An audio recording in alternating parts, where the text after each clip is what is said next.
ಬಳ್ಳಾರಿ ಜಿಲ್ಲೆಯಾದ್ಯಂತ ಈಗ ಹಕ್ಕಿ ಜ್ವರದ ಆತಂಕ ಉಲ್ಬಣ ಆಗಿರುವಂತದ್ದು. ಹಕ್ಕಿ ಜ್ವರಕ್ಕೆ ಈಗ ಕಡಿವಾಣ ಹಾಕೋಕೆ ಜಿಲ್ಲಾಡಳಿತ ಕೂಡ ಸಕಲ ಸಿದ್ಧತೆಗಳನ್ನ ಮಾಡಿಕೊಂಡಿದೆ. ಅದರಲ್ಲೂ ಕೂಡ ಏನು ಬಳ್ಳಾರಿಗೆ ಸಂಪರ್ಕ ಕಲ್ಪಿಸುವಂತ ಗಡಿ ಗ್ರಾಮಗಳಲ್ಲಿ ಈಗ 5 ಚೆಕ್ ಪೋಸ್ಟ್ ಗಳನ್ನ ನಿರ್ಮಾಣ ಮಾಡುವ ಮೂಲಕ ಏನು ಹದ್ದಿನ ಕಣ್ಣನ್ನ ಇಟ್ಟಿರುವಂತದ್ದು. ಸದ್ಯ ನಾನು ಇರುವಂತದ್ದು ಬಳ್ಳಾರಿ ಜಿಲ್ಲೆಯ ಪಿಡಿಹಳ್ಳಿ ಗಡಿ ಗ್ರಾಮ ಬರುತ್ತೆ. ಆ ಒಂದು ಗಡಿ ಗ್ರಾಮದ ಚೆಕ್ ಪೋಸ್ಟ್ ನಲ್ಲಿ ಇರುವಂತದ್ದು. ಈಗಾಗಲೇ ನೀವು ದೃಶ್ಯದಲ್ಲಿ ಗಮನಿಸ್ತಾ ಇರಬಹುದು. ಇದೇ ಒಂದು ಮಾರ್ಗದ ಮೂಲಕ ಅಂದ್ರೆ ಅನಂತಪುರ ಆಗಿರ್ಬೋದು, ಕಡಪ ಸೇರಿದಂತೆ ಸಾಕಷ್ಟು ಗ್ರಾಮಗಳಿಂದ ಅಂದ್ರೆ ಜಿಲ್ಲೆಗಳಿಂದಲೂ ಕೂಡ ಆಂಧ್ರದಿಂದ ಬಳ್ಳಾರಿಗೆ ಕೋಳಿಗಳನ್ನ ಸಾಗಾಟ ಮಾಡಲಾಗುತ್ತೆ. ಹಾಗಾಗಿ ಅವುಗಳ ಮೇಲೆ ಹದ್ದಿನ ಕಣ್ಣನ್ನ ಇಡಬೇಕು. ಜೊತೆಗೆ ಯಾವುದೇ ತರಹದಂತ ರೋಗ ಬಾಧಿತ ಕೋಳಿಗಳು ಬಳ್ಳಾರಿ ಜಿಲ್ಲೆಗೆ ಬರಬಾರ್ದು ಅನ್ನುವಂತ ಒಂದು ನಿಟ್ಟಿನಲ್ಲಿ ಅಧಿಕಾರಿಗಳು ಕೂಡ ಸಾಕಷ್ಟು ಕ್ರಮಕ್ಕೂ ಕೂಡ ಈಗ ಮುಂದಾಗಿರುವಂತದ್ದು. ನೀವು ದೃಶ್ಯಾವಳಿಗಳಲ್ಲಿ ಗಮನಿಸ್ತಾ ಇರಬಹುದು. ಈ ಒಂದು ಬಳ್ಳಾರಿಯ ಚೆಕ್ ಪೋಸ್ಟ್ ಇರುವಂತದ್ದು ಈಗಾಗಲೇ ನೀವು ದೃಶ್ಯದಲ್ಲಿ ಗಮನಿಸ್ತಾ ಇರಬಹುದು. ಈ ಒಂದು ಚೆಕ್ ಪೋಸ್ಟ್ ಅಂತಾರಾಜ್ಯ ಏನು ಹಕ್ಕಿ ಜ್ವರ ತಪಾಸಣಾ ಕೇಂದ್ರ ಅನ್ನುವಂಥ ಒಂದು ನಿಟ್ಟಿನಲ್ಲಿ ಈಗಾಗಲೇ ಅಧಿಕಾರಿಗಳು ಕೂಡ ಈಗ ಚೆಕ್ ಪೋಸ್ಟ್ ಅನ್ನ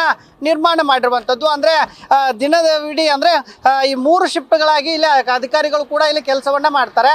ಅಂದ್ರೆ ಇದರಲ್ಲಿ ಮುಖ್ಯವಾಗಿ ಪಶುಪಾಲನಾ ಇಲಾಖೆ ಅಧಿಕಾರಿಗಳು ಕೂಡ ಇರುವಂತದ್ದು. ಯಾವುದೇ ತರನಾದಂತಹ ಗಾಡಿಗಳು ವೆಹಿಕಲ್ ನಲ್ಲಿ ಈ ಒಂದು ಹೈವೇ ಅಲ್ಲಿ ಬಂದ್ರೆ ಅವುಗಳನ್ನ ತಪಾಸಣೆ ಮಾಡಲಾಗುತ್ತೆ. ಅವುಗಳಿಗೆ ಇರ್ತಕ್ಕಂಥ ರೋಗನ್ನ ಪರಿಶೀಲನೆ ಮಾಡಲಾಗುತ್ತೆ.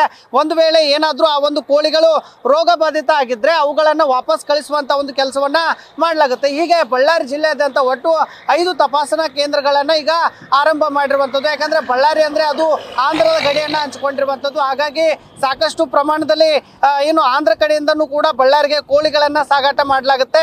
ಹಾಗಾಗಿ ಈ ಒಂದು ಚೆಕ್ ಪೋಸ್ಟ್ ನಲ್ಲಿ ಈಗ ಹದ್ದಿನ ಕಣ್ಣನ್ನ ಇಟ್ಟಿರುವಂತದ್ದು. ಪ್ರಮುಖವಾಗಿ 5 ಅಧಿಕಾರಿಗಳ ತಂಡವನ್ನ ರಚನೆ ಮಾಡಿರುವಂತದ್ದು.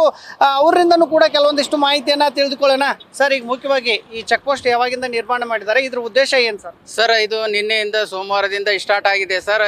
ಈಗ ಅಕ್ಕಿ ಜ್ವರ ಕುರಿಕುಪ್ಪದಲ್ಲಿ ಅಕ್ಕಿ ಜ್ವರ ಕಾಣಿಸಿಕೊಂಡ ಪ್ರಯುಕ್ತ ನಾವೇನಂದ್ರೆ ನಮ್ಮ ಜಿಲ್ಲಾಡಳಿತ ಅಲರ್ಟ್ ಆಗಿ ಇವನ್ನು ಚೆಕ್ ಪೋಸ್ಟ್ಗಳನ್ನು ನಿರ್ಮಾಣ ಮಾಡಿದ್ದಾರೆ ಸರ್. ನಮ್ಮ ಡ್ಯೂಟಿ ಏನಂದ್ರೆ ಆಂಧ್ರದಿಂದ ಬರ್ತಕ್ಕಂಥ ಕೋಳಿ ತುಂಬಿತಕ್ಕಂಥ ವಾಹನಗಳು ಯಾವುದೇ ವಾಹನಗಳು ಬರಲಿ ಅದನ್ನು ನಾವು ತಪಾಸಣೆ ಮಾಡಿ ಅವು ಎಲ್ಲಿಂದ ಬರ್ತಾ ಇದ್ದಾವೆ, ಎಲ್ಲಿಗೆ ಹೋಗ್ತಾ ಇದ್ದಾವೆ ಅದರ ಸಂಪೂರ್ಣ ವಿವರಣವನ್ನು ನಾವು ಪಡೆದುಕೊಂಡು ಒಂದು ವೇಳೆ ಆರೋಗ್ಯವಾಗಿ ಇದ್ದರೆ ಮಾತ್ರ ನಮ್ಮ ಬಳ್ಳಾರಿಗೆ ಬಿಟ್ಟುಕೊಡ್ತೀವಿ ಸರ್.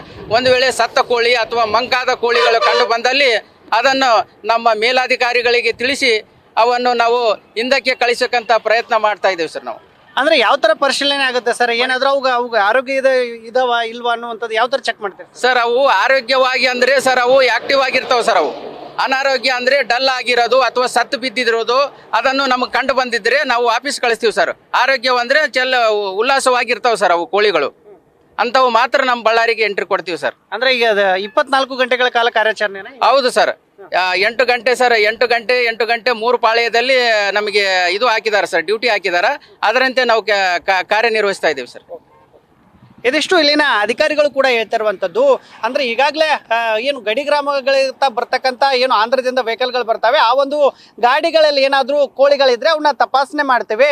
ಜೊತೆಗೆ ಅವು ಆರೋಗ್ಯವಾಗಿದ್ರೆ ಮಾತ್ರ ನಾವು ಬಳ್ಳಾರಿ ಜಿಲ್ಲೆಗೆ ಬಿಟ್ಕೊಳ್ತೀವಿ. ಇಲ್ಲಾಂದ್ರೆ ಅದನ್ನ ಅಧಿಕಾರಿಗಳಿಗೆ ಮಾಹಿತಿ ನೀಡಿ ವಾಪಸ್ ಕಳಿಸುವಂತ ಒಂದು ಕೆಲಸವನ್ನ ಮಾಡ್ತೀವಿ ಅನ್ನುವಂತ ಒಂದು ಮಾಹಿತಿಯನ್ನ ಇಲ್ಲಿನ ಚೆಕ್ ಪೋಸ್ಟ್ ನ ಅಧಿಕಾರಿಗಳು ಕೂಡ ಈಗ ನ್ಯೂಸ್ ಫಸ್ಟ್ ಗೆ ಹೇಳ್ತಾ ಇರುವಂತದ್ದು. ಕ್ಯಾಮರಾಮನ್ ಕಾರ್ತಿಕ್ ಜೊತೆಗೆ Shivanand Madihalli, news first Kannada, Ballari. News first ನಿರ್ಭೀತಿಯಿಂದ ನಿಮ್ಮ ಪರವಾಗಿ.